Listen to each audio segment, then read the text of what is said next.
დღეს ქობულეთში პირველი საჯარო სკოლა საზეიმოდ გაიხსნა თანამედროვე სტანდარტების შესაბამის ნაგებობისათვის 2012 წელს აჭარის რესპუბლიკურ ბიუჯეტში 1,444,771 ლარი, ხოლო 2013 წელს 1,41,523 ლარი გამოიყო. სკოლა 800 მოსწავლეზეა. პროექტის ფარგლებში სკოლის მიმდებარე ტერიტორიაზე განთავსდა სპორტული კომპლექსი. ამჟამად სკოლაში 564 მოსწავლე სწავლობს, მათ შორის 64 პირველკლასელია. ახალი სკოლის გახსნას აჭარის მთავრობის წევრებიც დაესწრნენ.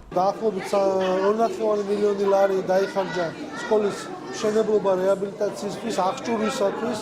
მინდა გითხრათ, რომ თანამედროვე სტანდარტებს პასუხობს აბსოლუტურად, არის აბსოლუტურად ყველა საშუალება იმისა, რომ ბავშვებმა მიიღონ ნორმალური განათლება, ნორმალურ პირობებში. პირველად შემოვაღეთ ამ საოცნებო სამყაროს ცოდნის ვარდისფერი ტაძრის ნომერ 1 საჯარო სკოლის კარები, სკოლისა, რომელსაც მომავალი სკოლა ჰქვია, დაეფეხმიანეთ გავლას ყველა პირველ კლასელს ცოდნის ურთულეს ბილიკებზე. დღესვე გაიხსნა აჭყვის რეაბილიტირებული საჯარო სკოლაც. პროექტის ფარგლებში გარემოთი და საკლასო ოთახები, ბიბლიოთეკა, სპორტული დარბაზი და დამონტაჟდა ცენტრალური გათბობა.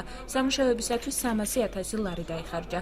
აჭარის განათლების მინისტრის განცხადებით წელს 8 საჯარო სკოლის მშენებლობა რეაბილიტაციაა დაგეგმილი. დამატებით იქნება კიდევ სპორტული მოედნების რეაბილიტაციის პროგრამა, რომელიც დაახლოებით 6 სკოლას მოიცავს და ძალიან მიხარია, რომ ეს მოვიფიქრეთ და გავაკეთებთ და რაც ყველაფერი დანარჩენი, რაც ეხება ახლა ვასალოთ მომავალი წარმოდების ყველაფერი სკოლას ეხება, მაგრამ რაც დღევანდელ დღეს უკავშირდება ეს სკოლის მშენებლობას, დაახლოებით ალბათ 8 სკოლა გვექნება ესეთ რეჟიმში 2014 წელს ერთი სარეაბილიტაციო ნარჩენი სამშენებლო. აჭარის განათლების სამინისტრო წელს სკოლების ბიბლიოთეკებით უზრუნველყოფის პროგრამის განხორციელებას და 20 სკოლაში 80,000 ლარის ღირებულების ლიტერატურის შეტანას გეგმავს.